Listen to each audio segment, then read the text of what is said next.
गीता आसान भी है, मुश्किल भी। समझना चाहें तो आसान, ना समझना चाहें तो मुश्किल।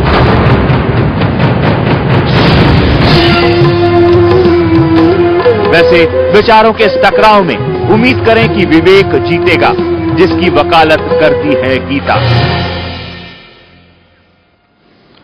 रूस में गीता पर पाबंदी का जो विवाद है, उसकी गूंज कल संसद में सुनाई दी थी और अब रूस ने गीता को लेकर उठे विवाद के लिए खेद जताया है। भारत में रूस के राजदूत अलेक्जेंडर एम कजाकिन ने कहा कि एक पवित्र ग्रंथ को लेकर कोर्ट में मुकदमा चलना सही नहीं है। उन्होंने बयान जारी करके कहा कि यह देखकर हैरानी होती है कि तोमस्क जैसे शहर में यह सब हो रहा है, जो अपनी धर्मनिरपेक्षता और धार्मिक सहिष्णुता के लिए जाना जाता है।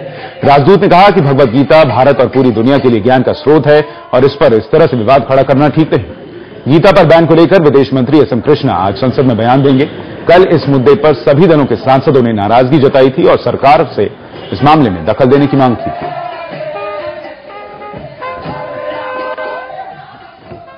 इस पूरे मामले में एक जनहित याचिका भी दायर की गई है बॉम्बे हाईकोर्ट में, जिसमें यह कहा गया है कि केंद्र सरकार इस मामले में दखल देने की मांग करे। रूस के तोमस्क शहर की एक अदालत में इस्कॉन के संस्थापक की लिखी गीता पर बैन लगाने का मुकदमा चल रहा है, जिस पर अब 28 दिसंबर को फैसला आएगा।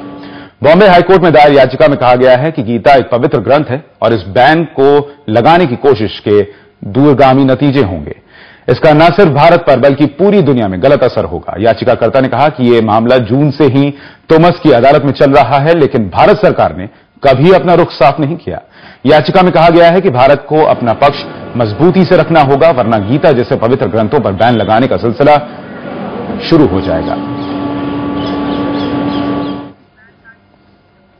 भगवत गीता रूस में विवाद का केंद्र बन गई है। रूस में गीता को बैन करने पर आखिरी फैसला 28 दिसंबर को लिया जाएगा। वैसे इस विवाद की गूंज सोमवार को संसद में भी सुनाई दी।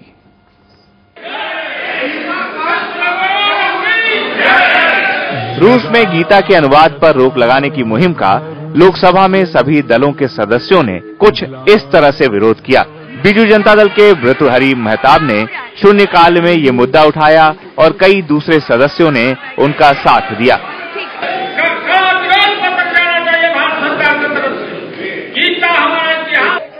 विरोध संसद में ही नहीं, सड़क पर भी हो रहा है। इस्कॉन से जुड़े कृष्ण भक्तों ने कोलकाता में रूसी कॉन्सुलेट के बाहर प्रदर्शन किया। ये लोग रूस में गीता पर पाबंदी की तैयारियों की खबरों से नाराज हैं। वेद, दर्शन, उपनिषद और गीता का ज्ञान ये साइंटिफिक है, यूनिवर्सल है और इसमें किसी भी तरह की कोई नफरत और घृणा की बात नहीं है। जब विज्ञान को हमने पश्चिम से लिया, पूर्व से भी लिया, तो भारत का आध्यात्मिक ज्ञान यदि पूरे विश्व पटल पर जाता है तो दुनिया के लोगों को इसमें संकीर्णता नहीं दिखानी चाहिए। साइबेरिया के तोमस्क शहर की अदालत में जून से ही ये मामला चल रहा है। तोमस्क की अदालत पहले सोमवार को ही इस पर फैसला देने वाली थी, लेकिन अब 28 दिसंबर को इस पर फैसला सुनाया जाएगा। भारत सरकार से मेरा यही अनुरोध है कि जितनी जल्दी हो सके अपना कूटनीतिक हस्तक्षेप करें ताकि इस समस्या का हल निकल सके।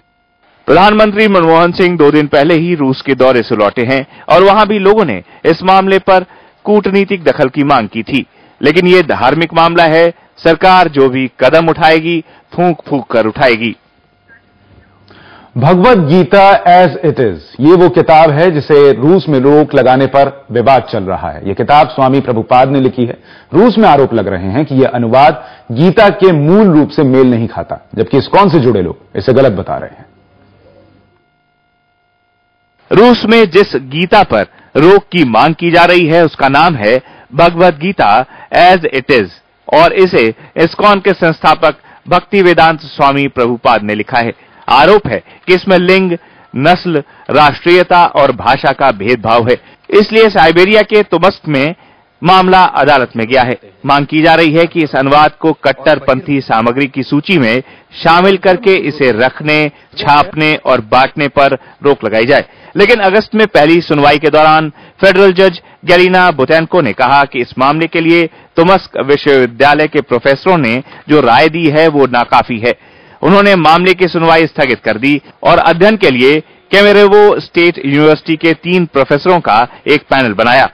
इस अनुवाद का विरोध करने वालों का कहना है कि कृष्ण का ज्ञान उनकी मान्यताओं से मेल नहीं खाता। दूसरी तरफ इस्कॉन से जुड़े लोग कहते हैं कि रशियन ऑर्थोडॉक्स चर्च हरे कृष्णा मूवमेंट के बढ़ते असर को कम करना चाहता है। विवाद खड़ा हो गया है उस ग्रंथ के बारे में जो कहता है कर्म किए जा, फल की चिंता मत कर, यानी कर्मणि वाधिकारस्ते मा फलेषु कदाचन। गीता को लेकर विवाद लगातार बढ़ गया है और रूस में जो कुछ भी हो रहा है उसकी गूंज संसद में सुनाई दी, लेकिन गीता हमेशा से ही लोगों को रास्ता दिखाता आया है और लोग उसे फॉलो करते रहे हैं। आखिर इस किताब में ऐसा क्या है जिससे इतना विवाद बढ़ा, उस पर एक नजर डालते हैं। यदा यदा हि धर्मस्य। गीता भारत में सच और झूठ की कसौटी है। अदालतों में गीता पर हाथ रखकर लोग सच बोलने की कसम खाते हैं। ये धर्म ग्रंथ भले न हो, लेकिन धर्म ग्रंथ की सी ही हैसियत रखती है। कहते हैं जब कुरुक्षेत्र में महाभारत से पहले अर्जुन को मोह हुआ तो उन्हें कृष्ण ने जीवन का सार समझाया। कहते ये भी है उस वक्त समय ठहर गया था। गीता ही वो किताब है जो शरीर और आत्मा का फर्क समझाती है, याद दिलाती है कि शरीर तो बस लिबास है और आत्मा लिबास बदलती रहती है। स्वाधीनता आंदोलन में भी गीता हमारे कई नेताओं की प्रेरणा बनी रही। अरविंद, लोकमान्य तिलक, महात्मा गांधी से लेकर विनोबा भावे तक गीता की अपने अपने ढंग से व्याख्या करते रहे। फल की परवाह किए बिना कर्म करते जाने का ये दर्शन अपने अंतिम पाठ में नफरत नहीं, इंसानियत के ही सबक सिखाता है। जिस गीता पर रूस में विवाद हुआ वो इस्कॉन के संस्थापक स्वामी प्रभुपाद ने लिखी है।